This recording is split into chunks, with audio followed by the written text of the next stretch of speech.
Hello, magandang gabi sa inyo lahat mga kababayan ko. Bago tayo mag-start do sa main content natin, gusto ko isingit itong video na to. 'Di ba? Nag-viral ito eh. Actually, hinahanap ko to. Hinahanap ko itong video na to. Naipasa ko to kay Pinoy Soldier ba? O kay kay Sir Lance. Basta naipasa ko to. I don't know if some of you napanood ito, no? Napanood ito video na to. Nung pinanood ko to, kinilabutan talaga ako dito. Legit. 'Di ba legit?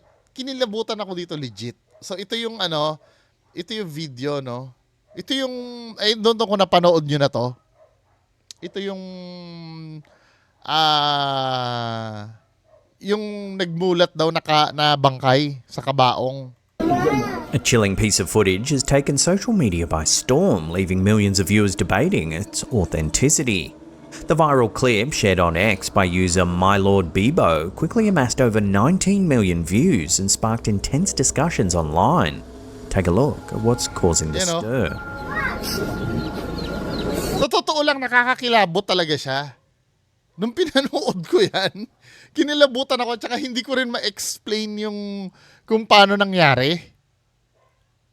'Di ba? Hindi ko rin siya ma-explain kung paano nangyari kasi tira mo yung detalye, pinerfect nila yung detalye eh. Meron pang may kabaong tapos may tela. Yung mga small details, pinuno nila, men. Ito yung sinasabi ko, kahit napasok lahat sa criteria ko yung hindi mo pa rin talaga masasabi kung peke o hindi eh. Pero kung ako, muntik na ako maniwala talaga dito. Kayo ba, naniwala kayo nung unang pinanood nyo to? Minsan nga, nag-iisip pa ako, nag-search pa ako eh. Natural ba sa bangkay? Kasi alam ko, yung mga bangkay, may talaga yan. Pag nag-twitch yung muscle niyan. Kaya lang, inisip ko, na to eh, na-imbalsa mo na to eh, tsaka may formalin na to, imposible yatang gumalaw. Kasi may makeup na siya eh. Kumpleto detalye, kabaong, tapos sa background niya pa, may tela pa. 'Di ba? So naniwala talaga, may sisiw pa. 'Di ba? Kung pamanoorin niyo, A woman lying in a casket nakatakot eh, no? briefly opens her eyes. yung sisiw.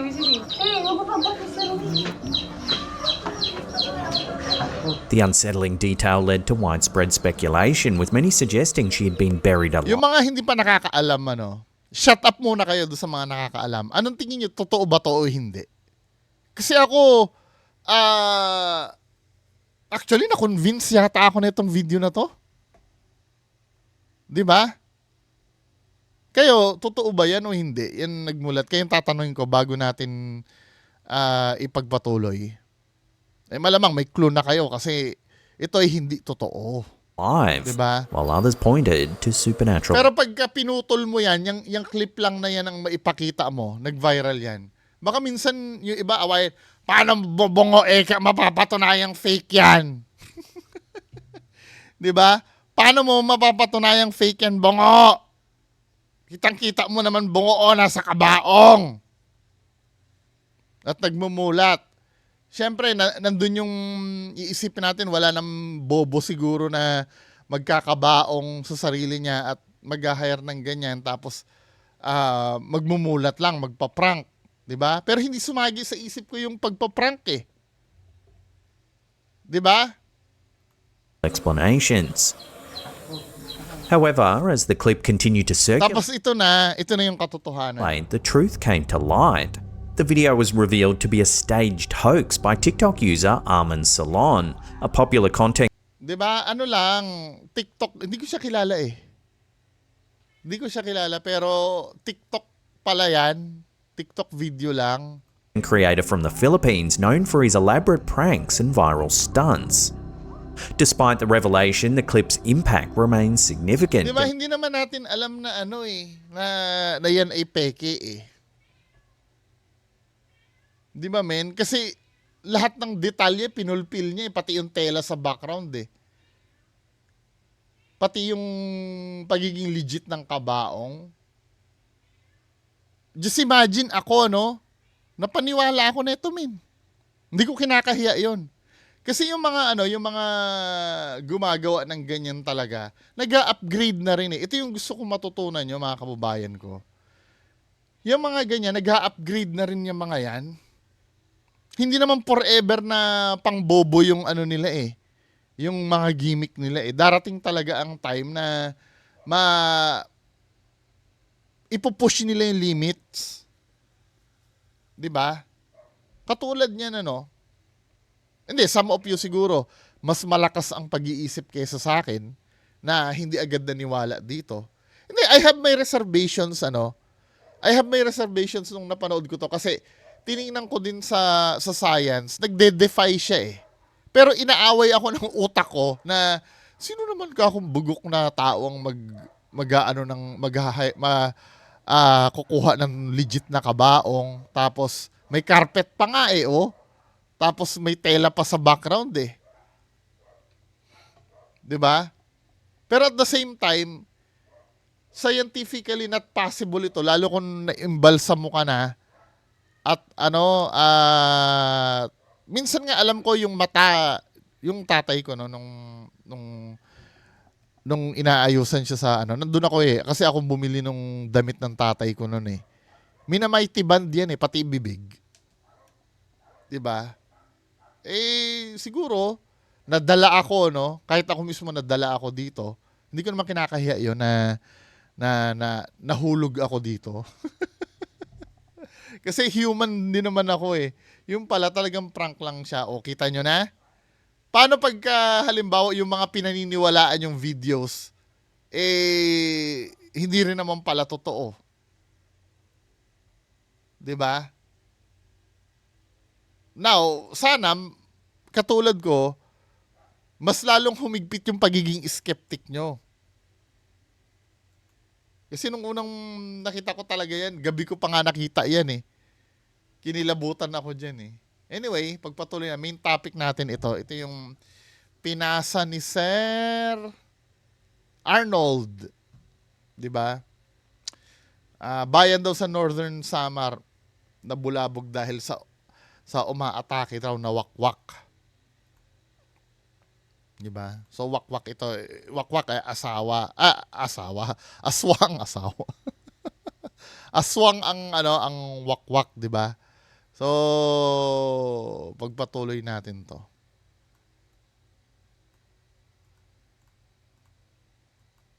Wait lang ayusin ko lang. At KMJS ito, re-reakan natin. Mahirap na. Play natin. Wakwak ang tawag sa isang malaibong nilalang na kinatatakutan sa Northern Samar. Nakamakailan lang daw nahuli ng mga residente.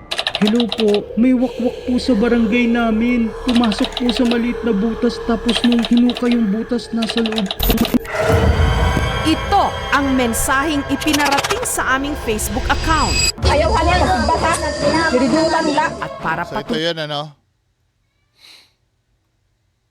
Tingnan natin. Ayusin natin yung laki ng video. Sorry ha, ganito po talaga mag-react pag KMJS. patunayan ang kanilang inilalapit na kaso, sinend din nila ang videong ito. Ispat ka, ispat. Uy, video nito na video. Di ba ito, pwede kong palusutin eh. Ito, feeling ko, totoo naman yan. Kasi kung makikita mo, nag-i-start na yung video, nasa middle na ng pangyayari eh. Facebook account.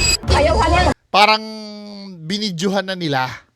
'Di ba? Ito yung sinasabi kong tunay na instinct na pag may nangyayaring kakaiba, vivideohan nyo. Now, dahil authentic naman yung pag-video nila, does it mean ba totoo na ba yung nangyayari sa video? Hindi pa rin. May reservations pa rin. Maybe yung emotions nila diyan totoo dahil syempre sa lahat naman sila naniniwala diyan sa aswang or sa wakwak, 'di ba? Totoo naman na seryoso sila diyan. Pero yung nakukuha sa video, tingnan natin. Hindi ko pwedeng questionin yung timing ng pagkuha nila ng video. Bata, siridulan nila. At para patunayan ang kanilang inilalapit na kaso, Sinend din nila ang videong ito. Ispat ka, ispat. Hoy, video nito na video sa cellphone. Sa video, Kasi makikita sa panahon ngayon, automatic na dapat yan eh. ang pinapala ng isang lalaki ang lupa kung saan daw lumusot ang namataan nilang kakatwang nilalang. Hey, gawas gato kay mayong kuan. Gawas gaton, ito na. Kinatok-katok nila ang pinasukan daw nitong lungga at sinipat-sipat. At laking gulat daw nila nung Tao, ano? may lumabas sa butas. Ano ito? Gawas na kay gawas. Gawas gaton, ito na. Aswang nga, may tao. Ang lugar na pinangyarihan Kating-kati na ako magbigay ng conclusion eh. Pero sige. panoorin ng mo na. kaguluhan, may isang oras ang layo sakay ng bangka mula sa town proper ng Silvino Lubos sa So ito mga northern kababayan, indikasyon ito na yung lugar nila ay hindi ganun ka-sibilisado.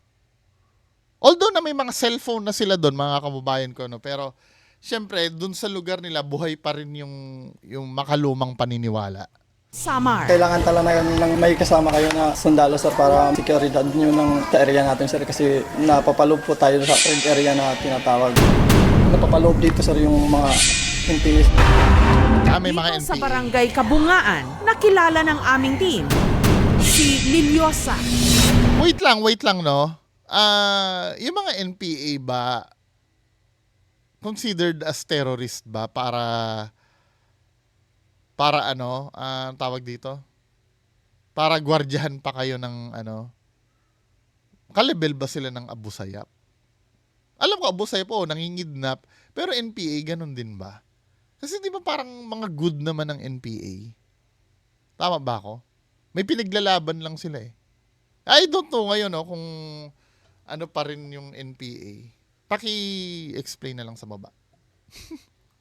At handa raw niyang patunayan na meron talagang naghahasik ng takot sa kanila. Nito lang daw kasing nakaraang taon, nakaharap pa niya mismo ang nambubulabog sa kanilang bayan. Naninaran nga, si nanay, ang bagaw mama ito na. Tadi, ang bagaw ko man. Buwa siya nga bata, uragad ulpot, may ak ni tanawan. Ihimang raw ko kay dili man aksyon na sila. Nagtaka nga ako kung sino yun dahil hindi ko naman kilala. Ala. Nagkuhak sa asin. Binato ako ng asin. Ang bagaw din sa am nga, maitong Ang paniniwala kasi dito, pag nag-iba ang kulay nun, paniguradong wakwak daw yun. punuan sinasan, maraot niya na napakita. Pero tigda lang na nawara. Pero biglang nawala. Pagkagabi na nakuha dito siya. Kagabihan nilagnat yung pamangkin ko. Diri nga ni nasakit bigla lang siya namatay. Sa Kabisayaan, So ano, nagduda nga ako, bigla na lang siyang namatay. Nga ni nasakit Namatay yung ano, yung dinalaw. bigla lang siya namatay. sa Kabisayaan, tinatawag itong wakwak. Ito ang katawagan nila sa aswang. So kaiba sa manananggal, ang wakwak hindi napuputol ang katawan. Ito ay tao pero nagaan hayop at kadalasan sinasabing anyong ibon. Ang tiyuhin ko, pumunta sa handaan. Yung matanda, nagpatid sa kanya sa kanilang bahay. Pagdating doon, hinawakan siya sa liig. Nasugatan pa ang kanyang liig. Wakwak na siya kasi nasakal siya eh. Dekada Wakwak siya kasi nasakal siya eh. So ibig sabihin tatay, yung mga normal na tao hindi makakapagsakal, wakwak lang yung makakapagsakal. Tatanong ako ha. Rhetoric question naman yung ano, yung sinasabi ko. 80 pa lang, may nakainkwentro na raw sa ganitong klaseng nilalang. Ang nooy 15 anyos na si Yolando. Walang kung ano-ano, bigla raw siyang may napansing lumilipad sa kalangitan. Tumataya ko dun sa paang. Hindi umabot ng 2 minuto. Pag tingin ko, naku, baka kainin ako. Kaya tumakbo ko papunta dito sa barangay.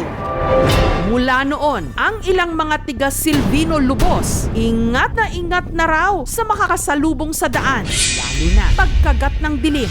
Actually nakakabuti din yan ano, para wala ng pagala-gala sa daan. Kanya-kanya rin silang dala ng itak. Nakaugalian na rin nilang magsaboy ng asin sa pinto. Pag nung alas 6 ng gabi, iniipon ko yung mga anak ko, pati yung mga apo. Tapos Good. pinalalabas ng bahay. At least may mabuting na May idudulot. inaral pang orasyon. Ang orasyon sir sa wakwak, panlaban sa aswang, Jesus, rikop, rakop, ipanrakop, salamat yan, Jesus, sa puno, sa Ayos, ah. Jesus, aleluya, aleluya, aleluya. Hanggang nito lang August 7, bandang alas 11 ng gabi, ang kumalat na balita. Ang kanilang kinatatakutan, di umano, muling namataan at di umano, sumuot ito sa isang butas. Yung wakwak, hindi siya tao. Maitim po, parang paniki po sir. Natatakot nga po ako. Nung mga oras na yon, may mga humihingi na ng tulong kina Elmer at Almar. Nag-iingay po yung mga tao. Naririnig ko sa mga tao na wakwak daw. Narinig ko yung ingay niya doon sa loob. Ganon. Gamit Ano? ang pala, binungkal nila ang lupa at sinipat-sipat ang pinasukan nitong butas. Ispat ka, ispat. Uy, video nito na, video ka, cellphone, video sa mga. Ano siya napunta doon sa ilalim, no? Ano, nag-anyong ibon siya? Ulat nila sa lumabas sa butas. Gawas nga to kay mayang kuwan. Gawas nga to, ito na. Kaya na yung wakwak. Gawas na kayo, gawas. Gawas nga to, ito na. Grabe yung hiyawan, eh, no? Matagal nang laman ng mga kwento na may umaatake raw sa mga tiga Silvino Lobos sa Northern Samar.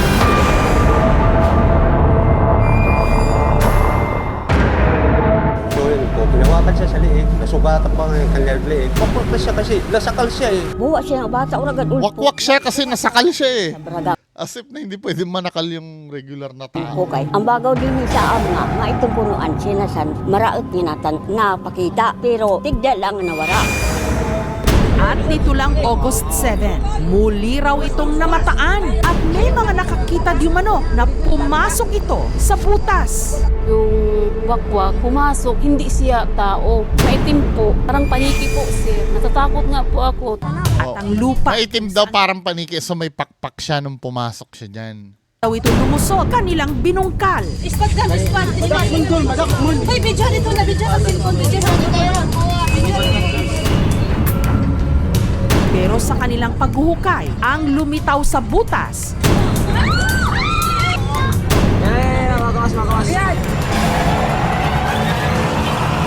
isang matandang babae. Halatang nanghihina ito. Nakaupo nga sa pagod sa lupa. Lola agad dinala sa barangay hall. Tapos suhusgahan niya. Pinahiga kasi ayaw ng mga tao na sa bahay kasi natatakot. Pinaliguan siya, inisan, tapos pinakain. Ayaw naman niya kumain pero binantayan ng mga barangay tanod ko. Kinabukasan, umuwi siya sa barangay nila. Pero may basihan ba para sa kanya ibaling ang Grabe takot naman yung ng mga mga tao, tiga no? Silvino Lobos? Isang oras mula sa barangay Kabungaan, narating nila ang barangay Victory kung saan daw nakatira ang matanda. Hanggang itinuro sila sa kubong ito. Dito nila nadat ng nakaupo sa papag si Lola Corazon. Hindi niya tunay na pangalan, hindi umiimik. Kapansin-pansin din ang paglalaway nito.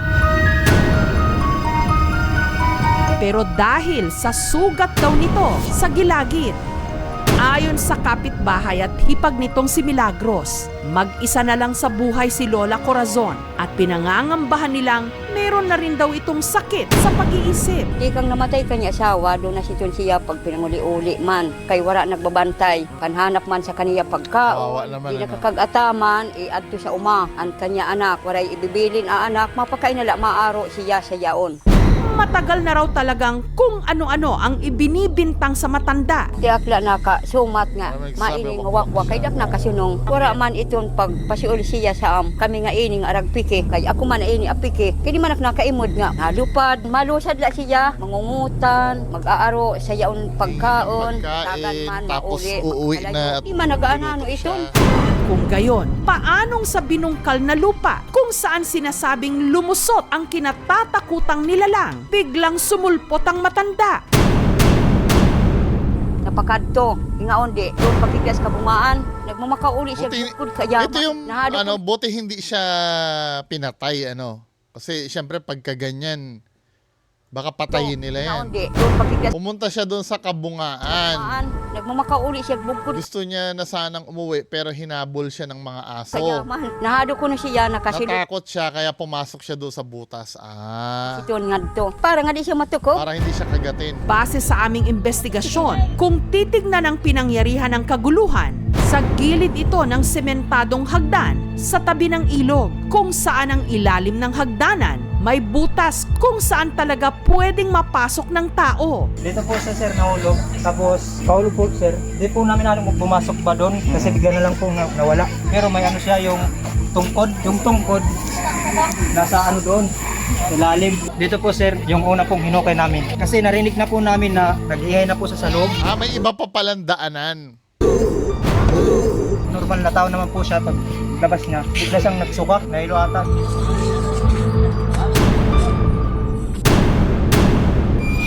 Natatakot kami, pumasok siya sa butas ng hindi naman dapat pasukan. May mga Hindi kasi, syempre, may reason yun eh.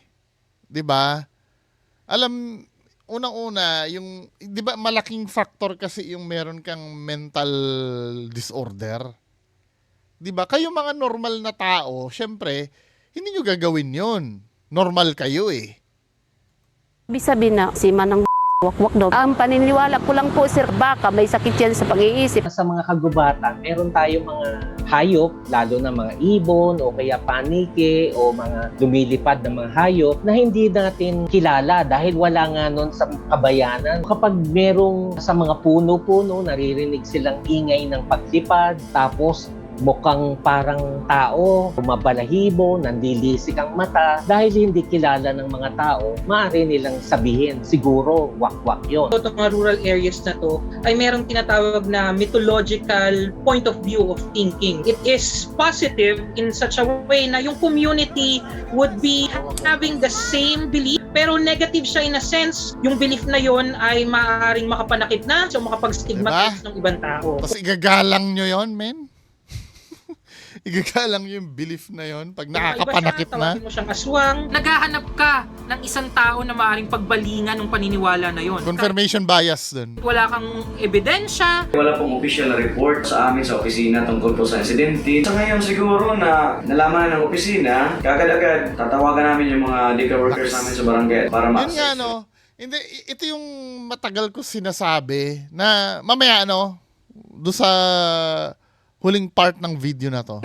Kalagayan ng matanda, tingnan natin sa doktor. Tapos kung kinakailangan ipaggamot natin sa Tarman, tulungan natin. Meron tayong emergency assistance. Kain, damit, kung may sakit, bukas naman lagi ang Women's and Children's Desk.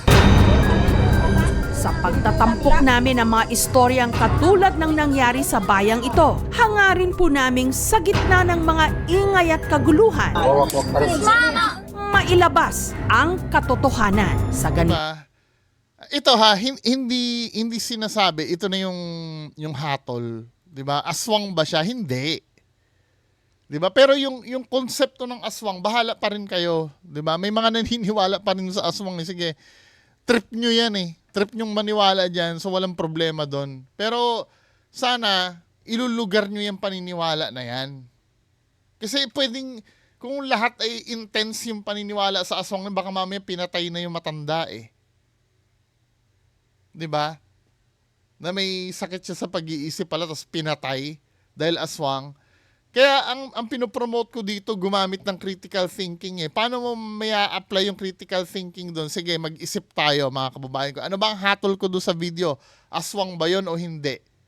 So unang kita ko palang hindi na eh. Hindi siya aswang. Ano yung solid proof na hindi aswang kung may aswang manan, ako gagalaw ako sa mundo na nag-i-exist talaga ang aswang. Sige, ibibigay ko na sa mga believers yon. Pagpalagyan natin, totoong may aswang talaga. Para wala tayong pag-awayan. Now, yung napanood natin sa video na yon, totoo bang aswang yon? Hindi. Paano mo nalaman? Wala ka naman doon, hindi mo naman kilala yung tao. Unang-una, ano ba yung pagiging aswang niya? Di ba wakwak siya? Tinutubuan siya ng pakpak or nagiging ibon. Ang unang clue doon, bakit buo pa rin yung damit nun at bakit may damit yon? Let's say naging ibon siya. Pumasok siya doon sa butas, naging ibon siya or may pakpak siya. Bakit intact pa rin yung damit niya? Yung damit kasi hindi naman organic yung damit eh. Di ba? Pwedeng mag-transform kung yung mismong tao nagtatransform, nagkakaroon ng pakpak. Dapat mapupunit yung damit nun. Buo yung damit eh. Ibig sabihin, kung pumasok siya doon na buo ang damit niya, lumabas siya doon na buo yung damit niya, ibig sabihin, pumasok siya doon as normal na tao, hindi siya aswang. Kasi kung aswang siyang pumasok doon, lalabas yan, naka-bold na dapat yan. Kasi nung tumubo ang pakpak niyan, pwede mapunit yung damit eh. Kasi nga galing sa likod yung pakpak, di ba? Or kung ibon man yan na pumasok niyan dahil wakwak yan, hindi dapat siya nakadamit. Walang ibong nakadamit. Kaya lalabas yan na dapat nakahubot-hubad na yan. So yun ang solid proof na ito ay hindi aswang. Pangalawa, kung totoong may aswang doon sa lugar nila, sabi nung wala naman record daw eh. Di sana may mga nagrereklamo na sa barangay, may record na sa barangay na may aswang sa kanila at pwede maging national news yun eh. Ito nga yung sinasabi ko eh. Kahit man lang sana, let's say sasabihin, may tagulilong yun, hindi nyo talaga mahuhuli yung aswang. Hindi talaga nagpapakita sa tao. Pero yung maraming nabibiktima ang aswang, maraming kinakain ang aswang doon, dapat alarming na yon sa lugar. Di ba? Alarming na dapat sa lugar yon. May nakita na naman biktima dito, walang atay.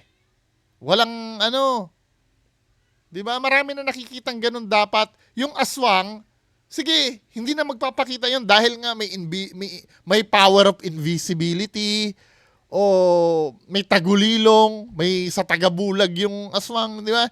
Yes, nagiging invisible ang aswang. Sige, pagbibigyan ko na. Pero yung biktima nun, hindi magiging invisible yun eh. Kung marami mang sinasakal doon, marami mang pinapatay yung aswang, dapat nababalita yon. Kasi ang aswang kasi kumakain. Kailangan nilang may makain. So, dapat araw-araw, dapat may nabibiktima yan. Wala namang ganung balita eh. Di ba? Kayo, bahala kayo, Basta ako sasabihin ko yung tingin ko. Kung kayo naniniwala aswang pa rin, di trip nyo yan, di susuportahan ko kayo. Pero, bahala kayo. Di ba? Kung i-argue nyo na aswang yung lumabas na yon, 'di ba? Kasi ang pinag-uusapan natin dito yung video hindi yung mismong aswang. Kung i-argue nyo na aswang yung lumabas na yon, bakit may damit pa yon? 'Di ba? Ang usapan aswang siyang pumasok dun sa loob, 'di ba? Anong itsura niya? May mukhang paniki pa nga daw nung pumasok sa loob eh. Ibig sabihin may pakpak yon. O saan nanggaling ang damit niya? May baong damit yung aswang? After niya maging tao, magsusuot siya ng damit niya? Ano ba? Hindi kayo, bahala kayo. Basta trip nyo yan. Paniwalaan yung gusto yung paniwalaan. Basta sabihin ko yung gusto ko. Yun lang po. Maraming salamat. Bye-bye.